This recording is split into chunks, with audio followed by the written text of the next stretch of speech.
पापा, माँ पापा, मुझे आप दोनों की बहुत याद आ रही है।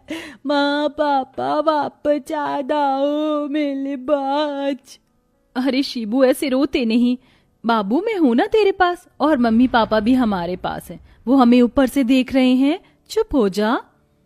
दीदी देखो ना, कैसे हमारा छोटा सा भाई माँ की साड़ी, पापा का चश्मा और उनकी फोटो देखकर हाथों में लिए रो रहा है। मुझे इसे ऐसे नहीं देखा जाता। इसको देखकर तो मैं टूट जाती हूँ। तुम दोनों ऐसे परेशान रहोगे तो मैं खुद को कैसे संभाल पाऊंगी। मैं भी टूट जाऊंगी। तुम ही मेरी ताकत हो। चलो चुप हो जाओ शिबू। बेटा मेरे पास आओ।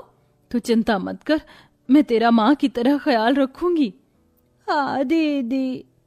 तभी शिबू अपनी बहन को गले लगा लेता है। बेचारे तीनों गरीब भाई बहन 2 महीने पहले ही अपने माँ बाप के गुजर जाने से अनाथ हो गए। बहन भाई की खाने पीने और घर चलाने की सारी जिम्मेदारी बड़ी बहन 18 वर्ष की अनिका के नाजुक कंधों पर थी। वो कुछ समय से जैसे तैसे अपने पिता की तरह कुम्हार का काम करके मिट्टी के बर्तन बनाकर बेचती थी, जिसकी बिक्री भी अब ज्यादा नहीं होती थी। घर में ज्यादा कुछ खाने को होता नहीं है, इसलिए अनिका चूल्हे पर ज्यादा पानी डालकर एक पतली सी खिचड़ी बना देती है। क्या हुआ माही, तू खिचड़ी क्यों नहीं खा रही है? दीदी, मुझे ये खिचड़ी खाने का बिल्कुल भी मन नहीं है। आप 1 महीने से रोज सुबह यही बनाती हैं। अब दूसरी चीज खाने का भी मन करता है। अरे तो रात में बनाती तो हूँ दाल चावल, कढ़ी चावल। और दीदी, बच जाने पर आप वो अगले दिन भी खिलाती हो। मुझे आलू पूरी खाने का मन है। और शिबू, आप तो जानती हैं उसे माँ के हाथ की खीर कितनी पसंद थी। 2 दिन पहले मुझे खीर खाने को बोल रहा था। अगर बर्तन अच्छे से बिक जाएंगे ना तो मैं एक दिन चीनी ले आऊंगी, एक दिन दूध ले आऊंगी, और चावल टूटे हुए तो है ही। अब पानी में तो खीर नहीं बन सकती। माही, तू तो समझदार है। शिबू नहीं समझता, वो बहुत छोटा है। पर हम उसे वो सब कुछ देंगे जो वो चाहता है। कितने दिनों से मिट्टी के बर्तनों की बिक्री भी नहीं हो रही है। आप परेशान मत होइए दीदी, इतने दिनों से आप ही मिट्टी के बर्तन बनाकर थक जाती हैं और फिर बाजार भी जाकर बेचती हैं। आप बर्तन बना देना, क्योंकि मुझे बनाना नहीं आता। मैं बाजार बेचने चली जाऊंगी और ध्यान से जाऊंगी। आप प्लीज मना मत करना। अच्छा ठीक है। हाले आप क्या बात तक कर रहे हो? इतनी देर से तान बता दिए ततल ततल ततलते।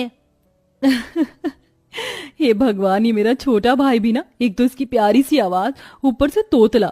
समझ भले ही ना है लेकिन हंसा जरूर देता है। तामत्ता बाले बुत्ती लदी है दीदी, ताना दो तिलाओ माती तालाब पे तहाते। खिला दो दीदी, खिला दो, वरना ये ऐसे ही कचर पचर करता रहेगा। हाँ हाँ, खिला रही हूँ। फिर अनिका अपने छोटे भाई को अपने हाथ से खाना खिला देती है। वहीं दूसरी ओर अनिका मिट्टी के बर्तन बनाने लगती है, जिसे बनाकर वो धूप में सुखा देती है। और फिर उसकी नजर सामने के उस मिट्टी की जगह पर जाती है जिससे वो अपनी मिट्टी के बर्तन बनाती है। हे भगवान, एक तो इतनी तेज गर्मी है, मेरा ही इतना हाल बेहाल है, तो इस बेचारी धरती माता का क्या हाल हो रहा होगा। कितनी मिट्टी सूख गई है कि दरार आ गई है।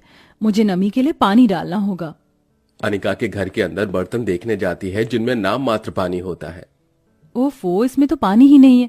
मैं कुएं से पानी लेकर आती हूँ ताकि हम भी पी लें और धरती माता को भी थोड़ा सा दे दें। इतनी गर्मी है, प्यास तो लगेगी ही। बड़े मटके उठा लेती हूँ, धीरे धीरे लाने की कोशिश करूंगी।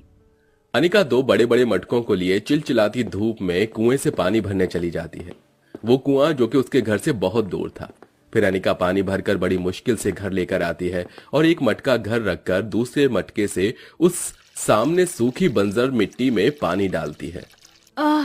इस पतली सी चप्पल में मेरे पैर बहुत तेज से चल रहे हैं। पानी से भी फर्क नहीं पड़ रहा है।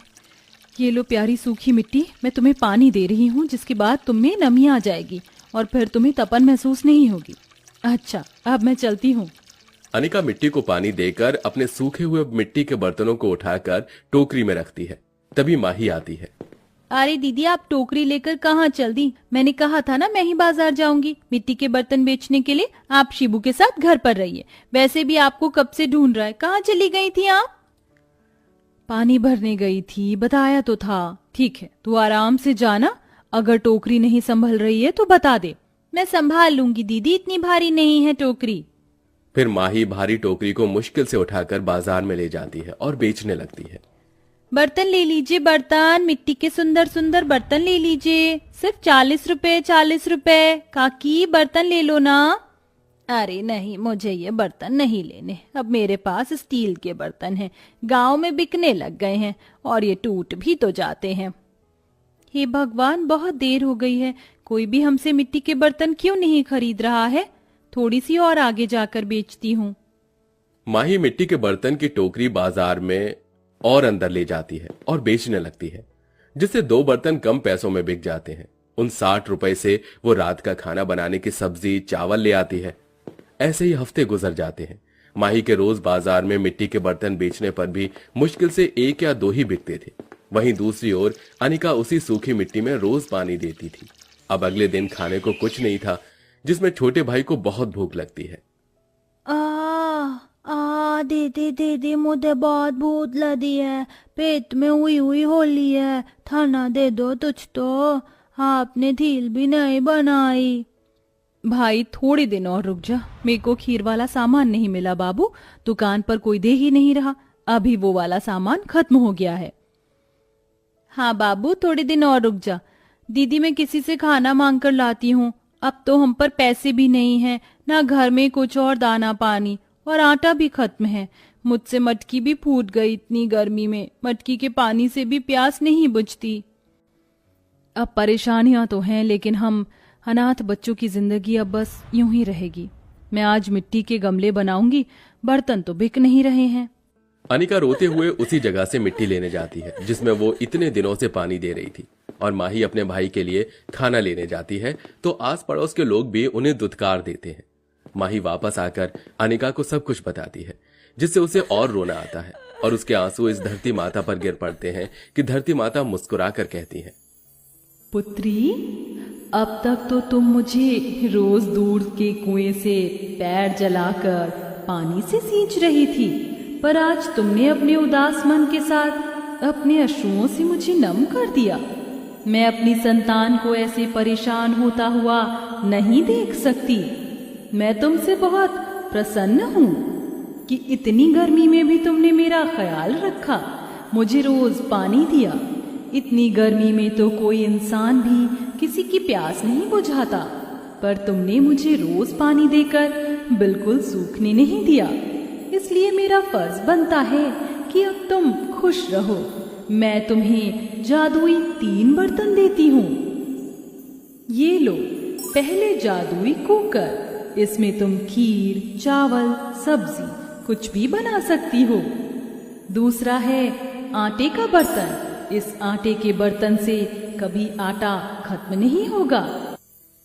और तीसरा जादुई बर्तन क्या होगा धरती माँ? तीसरा जादुई बर्तन है ये मिट्टी का मटका, जो तुम्हारे कहने पर एक बहुत बड़ा मटका बन जाएगा, और इसमें से ठंडी शरबत, किसी भी प्रकार की या ठंडा पानी कुछ भी आ जाएगा, और तुम अपनी प्यास बुझा पाओगे, और इसमें से मिट्टी के ढेर सारे मटके भी निकाल सकती हो। अरे वाह धरती माता, मुझे लगता है हम अनाथ को एक प्यारी सी माँ मिल गई है, जो अपने बच्चों के खाने पीने हर चीज की पूर्ति कर रही है। मैं तो सबकी माँ हूँ, पर ख्याल सिर्फ कोई कोई ही रखता है, जैसे कि तुम। अब तुम बेटी की तरह सेवा करोगी तो माँ की तरह फर्ज तो मुझे भी निभाना पड़ेगा। इन जादुई बर्तन से कुछ भी चाहिए हो तो कह देना। जादू है, कमाल का जादू है। देखो तो जादुई कुकर में खीर आ गई, तो खीर आ जाएगी। धरती माता के कहते ही कुकर में खीर आ जाती है और अनिका नतमस्तक होकर खुशी से वो तीनों जादुई बर्तन अंदर ले जाती है, जिसके बाद तीनों भरपेट खीर खाते हैं। हाले वाह दीदी, अब तो खीर ले आई, आप सच में बहुत अच्छी दीदी हो। दीदी मैं इस मटके से ठंडा शरबत मांगती हूँ। जादू है, कमाल का जादू है। देखो तो जादुई मटके में शरबत आ गया। माही के कहते ही जादुई मटका बड़ा होकर ठंडी शरबत से भर जाता है। ये देख शिबू ताली बजाता है। अरे वाह, ये जादू कैसे हुआ दीदी? भगवान जी ने जादू दिया है शिबू। कचौड़ी खाने का मन कर रहा है, क्यों ना जादू आटे के बर्तन और कुकर से ही कह दूं। जादू है, कमाल का जादू है। देखो तो इन दोनों जादुई बर्तन से कैसे कचौड़ी का सामान मिल गया।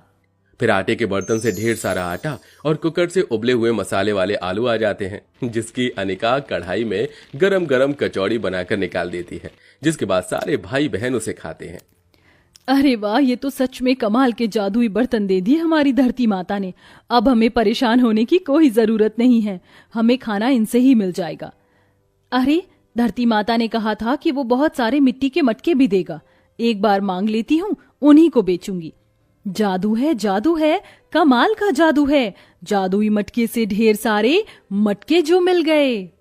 तभी जादुई रोशनी में उसी बड़े से मटके में से ढेर सारे मटके बाहर आते हैं, जो कि बहुत सुंदर थे।